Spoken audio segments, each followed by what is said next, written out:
We are in an extreme heat wave here in the majority of Europe. My sister Monika came for a visit. The water is hot!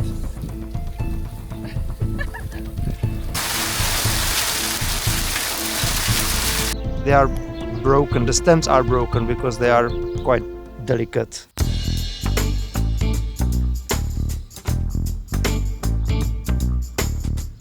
Guys, this water is not refreshing anymore. Every time I go in, I have to mix the water because the top layer gets so hot.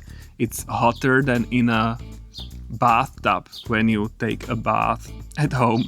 So that's crazy. We are in an extreme heat wave here in the majority of Europe. Today it's the hottest day here in Central Europe, in the Czech Republic. Yesterday we reached an absolute record, but today we reached another absolute record. So today is the hottest day, almost 42 degrees Celsius. That's the highest temperature measured in the Czech Republic ever. Here at the country house it is a little bit better, but we are still burning.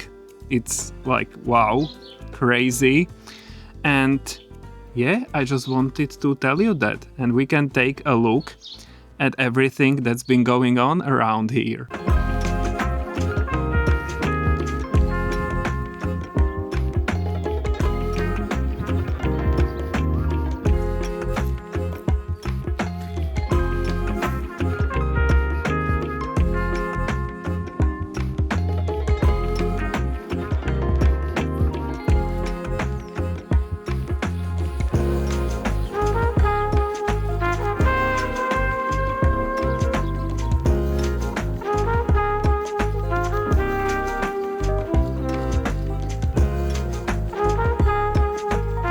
Look guys, my sister Monika came for a visit.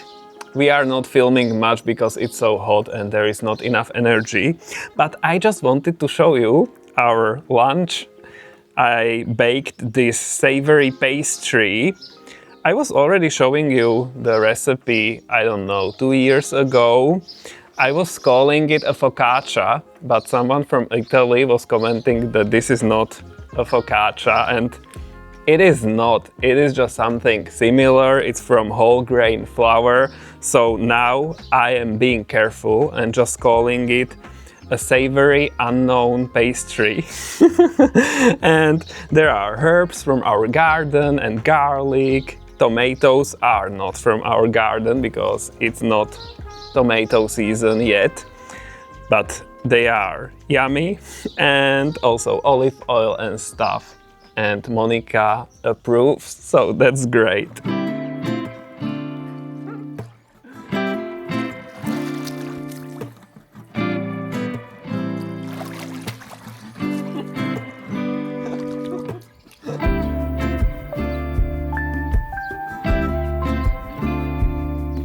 We are next to our back meadow. We have two meadows in the garden, one in the front and one in the back.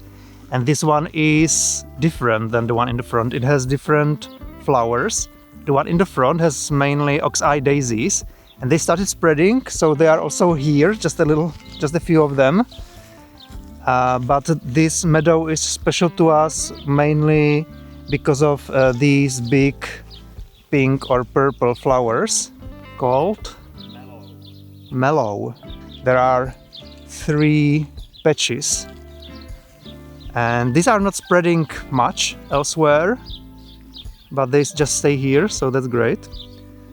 And there are also these little ones called maiden pink, I think. These are spreading. There are more of them every year, a little bit. There are also a lot of meadow peas. These are yellow ones.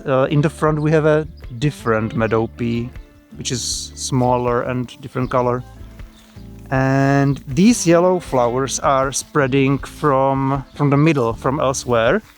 So they also add nice color into the meadow. It's golden marguerite or something like that.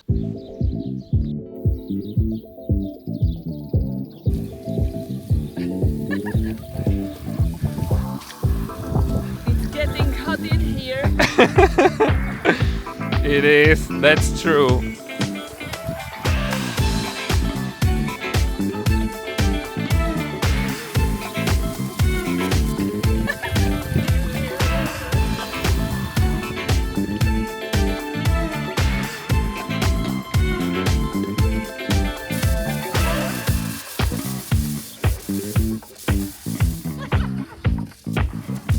So this is our latest toy, which is perfect for this summer. And it was cheap, so I just bought it thinking that we could use it once or twice, but it's even better than I thought, because we have a lot of hoses. Basically, we have 200 meters of hoses connected all the way from the water pump in the yard here in the back of our garden. So the water gets heated in the hoses very quickly in this weather because it's sunny all the time. And then it takes, like, we tested it now, it was like 5 minutes of hot water before it was exchanged by new cold water from the well. And I think it gets heated very quickly, so in 10-15 minutes it will be warm again in the hoses. So we'll be using it every day now, probably.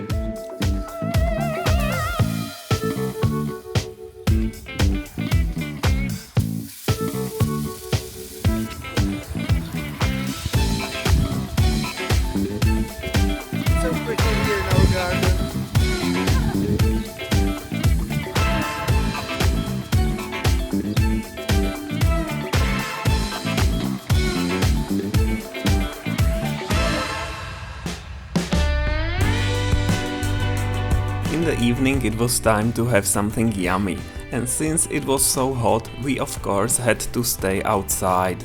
Around sunset the temperature started dropping a bit, so it was getting kinda pleasant. We moved to our fire pit, started a fire and prepared our small grill.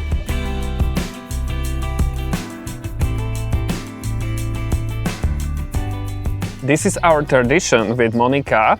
We are always grilling this cheese, and it's a nice one.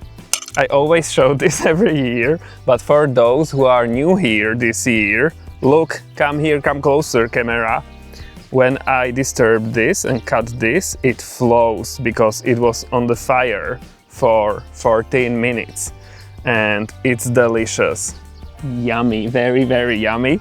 And here we have a salad because there is a lot of lettuce growing in our garden, so we are using our produce. All the other things are not from our garden, but that's life. You don't have everything here. We don't have everything here. And we are going to dig in, right? Yeah. Right. Exactly. So let's go. Sometimes some people eat jam to this, but cranberry jam, we don't have that. This is blueberry jam from our blueberries from our garden, but Monika was like, okay, I will take the blueberry one. And me and Tommy, we don't like sweet flavor to this cheese. So it's only here on Monika's plate. And yeah, we are going to feast, looking forward to this.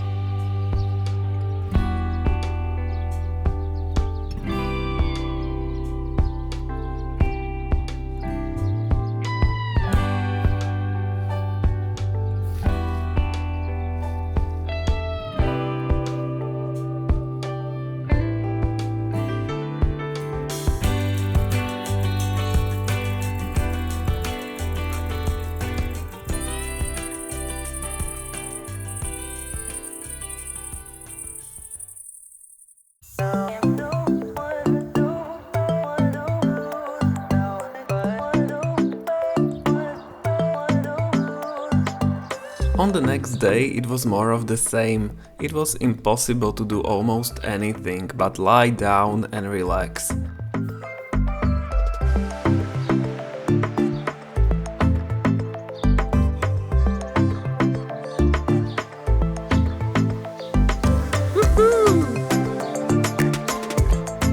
We were trying to cool down in our barrel, but the water temperature was rising fast, so after some time it stopped being refreshing. we decided to go to a nearby pond instead, where the temperature was still nice. We only have this phone footage, but you get the idea that it was pleasant in the water and we were glad we went.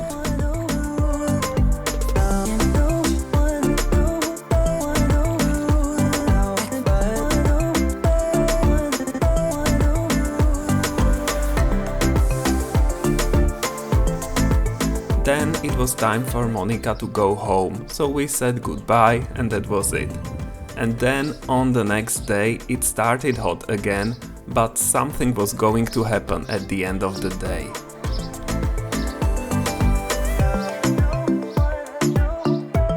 I am picking something every day, and today there are white currants. They are similar to red currants taste-wise, but the red color is missing. That's why they are white currants, and I think they look very nice.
Guys, I wanted a lot of rain, but we got hail instead.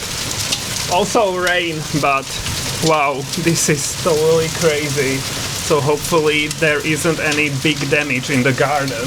It's still hailing, so oh my god, we'll see later. Okay, the thunderstorm is leaving us. Look, I am running on hail. Ta-da! It's not Christmas yet, but we got 25 millimeters of rain. That's great. The hail is not great. I was collecting big ones here. They are melting fast, so there were some bigger ones. Look at this. But not too extreme. It could have been much worse. Wow, it's so cold. Very refreshing. It's like an ice plunge. So we will go to the garden and assess the damage. Hopefully not much damage, but we are afraid from tiny plants, tiny veggies mainly. But it's the evening and it will be dark soon, so maybe tomorrow, we'll see. The thunderstorm is leaving. It looks very majestic. Wow. Ta-da! This was a supercell and it developed quite close to us, so it was very, very active, and then it hit us directly. So, wow, I need to be careful what I wish for. It's so dry. Well, not anymore. We are saved for at least, I don't know, a week or 2 weeks. So that's nice, but yeah, we'll see what happened in the garden. There was also quite strong wind and everything.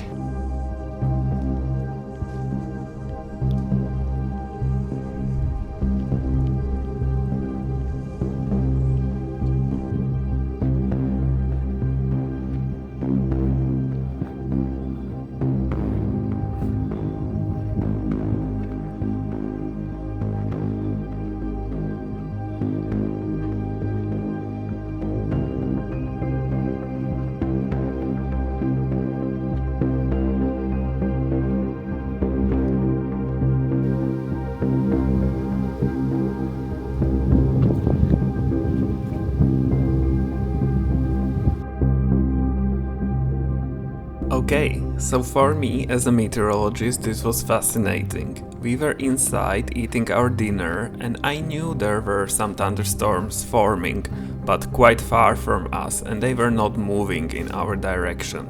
But then what happened was that a massive supercell developed very fast. Supercells have a rotating updraft called mesocyclone and they often move differently than normal thunderstorms because they rotate. So this one changed direction and started going directly onto us. And as it was leaving, we could see how massive it was. Even when it was quite far away, we could still see big flashes of lightning going on constantly. At some places the hail was twice as big as at our place, so it caused even more damage. We'll show some damage in our garden, but until today we are still discovering new destruction on our plants, so it definitely wasn't fine here. Here we are on the next day and we are going to take a look at the garden. There is some damage, but for example here, these sour cherries, we were happy to see that the fruits stayed on the shrubs and also big sour cherry in our yard, because often when there is hail, a lot of it, it can like take down the fruits from trees, but not here, so that's nice. We see the biggest damage on our pumpkins. It seems that the bigger the leaves, the bigger the damage. And pumpkins have big leaves. They are all like... Oh my god. They are torn. Like... Yeah. Mm-hmm. The leaves have holes in them from the hails. And they are broken. The stems are broken because they are quite delicate. Yeah. So we are hoping, like we'll see what happens with them, but we are hoping they will come back. That was a question? Mm-hmm. Yes, we are hoping. Yes, we are. Zucchinis look less damaged and they have some fruits already developing, so hopefully they will start coming soon. Here the most damaged one is this plant, which was supposed to be a zucchini but is also a pumpkin, I guess. Yeah, you can see how broken the stems are. Mm-hmm. But all the plants look alive, just damaged, so I assume they will continue to live. My only worry is that maybe they will lose some time, and pumpkins need a lot of time for the fruits to ripen before the autumn frosts come. So we'll see what happens. Here we can see how a hailstorm can take down fruits. These currents are all over the place, but I'm glad there are still many of them on the shrubs. I already picked some of them in this area, but yeah, I will be picking these ones.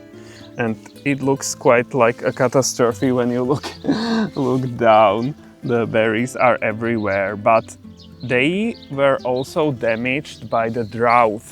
A lot of them looked weird, so maybe it's the weak ones that fell down and the okay ones are still here on the shrubs.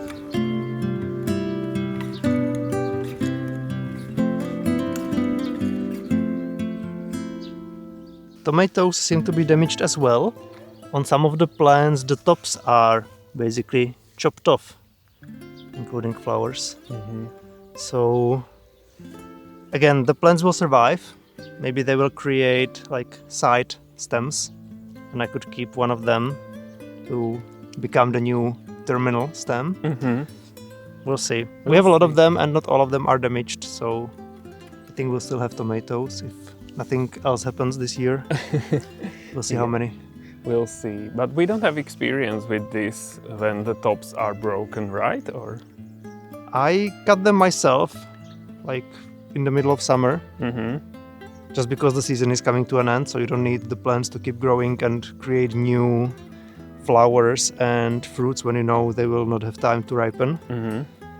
But yeah, not this early when they are this small. Yeah. Peter was afraid that the small plants would be damaged, like these eggplants. And it looks like the smaller plants were actually safer in the hailstorm, so there's basically no damage, even though they are this small at this point of time that the question is if they will ever be strong enough to provide any kind of fruit, but they are alive. Some of the flowers are damaged. Sometimes the leaves are again torn off. The peppers seem to be okay. There's only very little damage on them. The foil greenhouse flew away in the storm, so it's in the barn now. I'll have to put it back. But the plants themselves look okay. Well, this one will die, but that was the weakest one, and the other ones are weakened. So I don't know. Like at the moment, it looks like we won't have a lot of veggies this year. Yeah. Veggies are quite damaged, but we don't know what will happen with them because the plants are mostly alive. So yeah, we'll see in some time. The artichokes are also a bit damaged. This one is growing nicely, and this one, there are ants, a lot of them, and they are not eating the plant, but they make the conditions for it worse probably. I don't know, damaging the roots or something. You can see how the hailstones were flying everywhere. So a lot of leaves of plants have holes in them, this rhubarb also, but it should be okay. But it's visible all over the garden. On many plants there are holes. Also on the water lily, that's very prominently visible, the holes there. So yeah, wow, that was a big event, the hailstorm.